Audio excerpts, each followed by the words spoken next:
Hi everybody, I'm here to report on last night's 3-1 defeat in Porto in the Europa League. I'll start with a few generalisations. To begin with, Porto are a far superior team to us.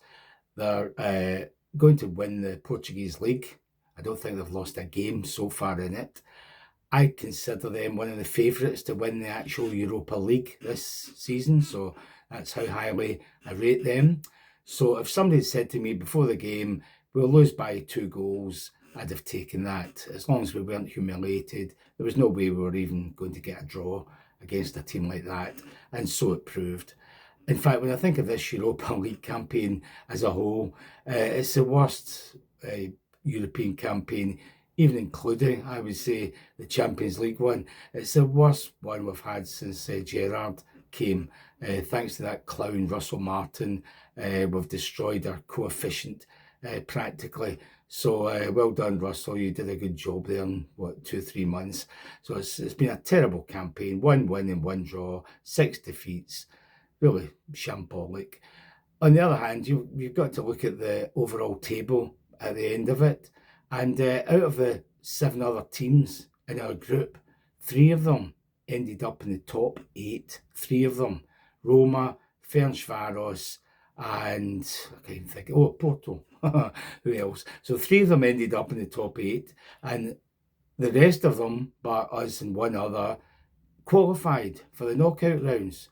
So of the 8 teams in our group, 6 of them qualified for the knockout rounds. So it wasn't easy, but when we saw them saw the draw right at the beginning, we thought we can beat most of these teams. Just Roma, Porto maybe, the difficult ones.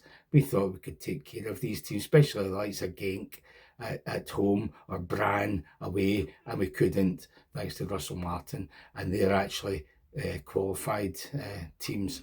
So that's how bad a campaign it's been. To get back to last night, what a start. Well, go back before the start, saw the team, and Danny obviously has gone defensive, 5 at the back.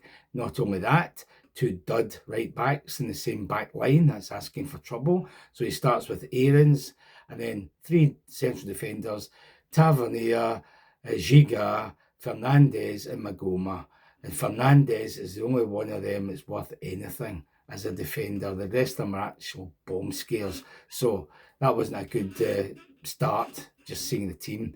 And then, paradoxically, we actually take the lead in 6 minutes. And it was a decent goal. Young Finlay Curtis did well up the right, turned the guy inside out. Nice right foot cross to the rear of the 6-yard box.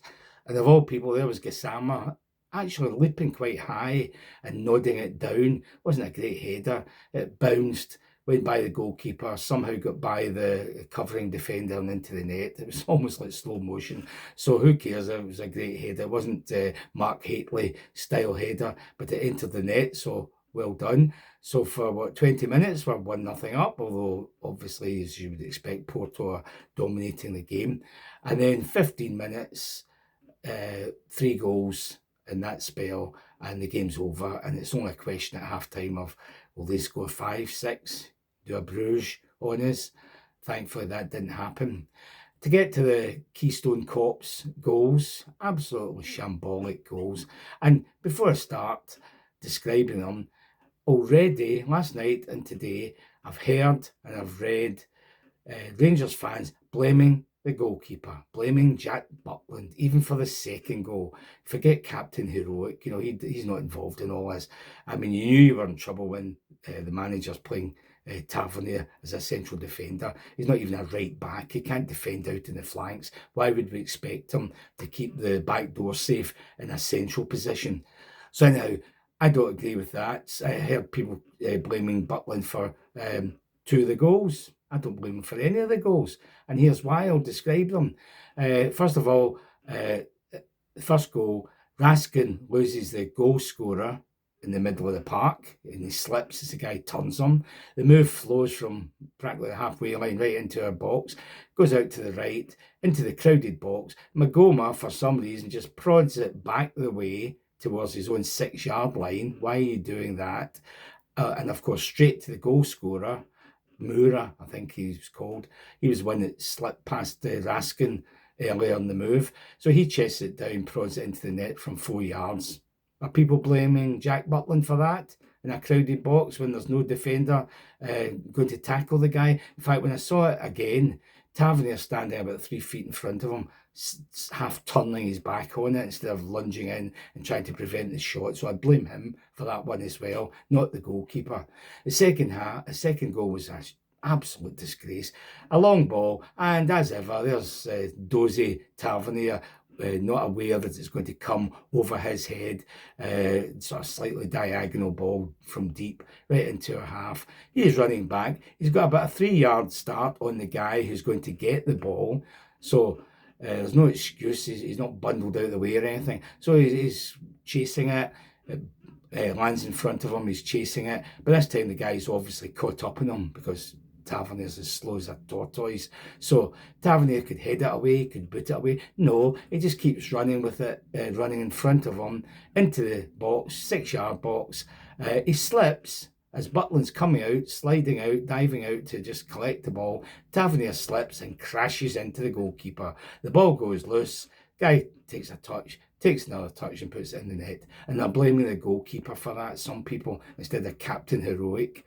Absolute shambles. Get him away at the end of the season. I'm fed up him costing his goals. Oh, the other day, look how many goals he scored. Oh, what a great goal scorer. What a great contributor. He's probably cost us as many goals as he has scored. So get him away at the end of the season, and he should never be playing in central defence.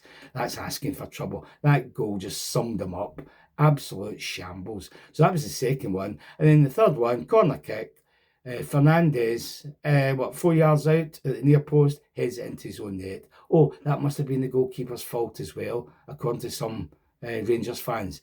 If that had gone in at the other end, we'd be going, what a goal. Well done, Manny Fernandez. What a header. Because it was a good header. Just a pity it was at the wrong end. So from 1-0 up to 3-1 down at half-time, it looks ominous, as if it could end up, as I say, 5-6, a Bruges-style performance. Thankfully, unlike Bruges, they went easy on us. They went into second gear. We got more control of the game. I think at the end of the game, we had more possession than them. We didn't do much with it. We competed. We passed it about. We had one shot on target that I can remember, like a 25-yarder from Raskin that the goalkeeper dived and palmed away for a corner. That's the only effort I can remember that was anywhere near a goal. So it was all very tame. They had 2 or 3 chances that they missed. I can't even remember if Butland maybe saved one of them. We were quite happy just to lose 3-1, get that gone and forgotten about. Hopefully we can never even remember any of these games, especially when Russell Martin was in charge. So terrible campaign. That's all over. That was the least important game of this week. Easter Road on Sunday, that's the important game. Let's hope he picks the right team this time. And by the way, of the team that played last night, Fernandez had a good game. He had one fantastic tackle after the guy ran past Tavernier as if he wasn't there. I mean, he just ran into the box, Tavernier struggling behind him, and Fernandez came from the side, slid in, got the ball, and what a tackle. It was a brilliant tackle. So apart from his own goal, which was a bit unfortunate, I suppose, he played well. He's our best defender right now. And Chimiti did well. He battled away, held the ball up, tried to lay it off. Not that there was anybody to lay it off to, but I would give them pass marks at least. And I don't know about any of the others. Any of the others? No, I'll stick with these two.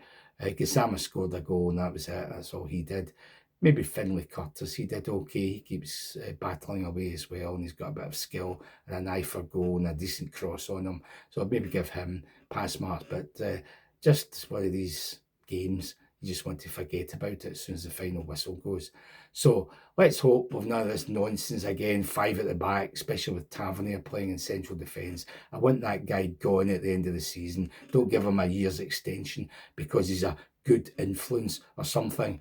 He's half of what's wrong with this team. No heart, no determination, no dying for the jersey. I mean, that first goal, he just stood and half turned and watched the guy prod it into the net from about 3 feet away. Didn't even try and block it.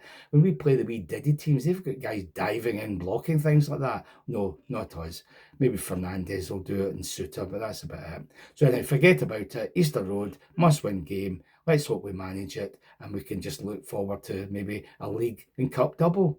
Who knows?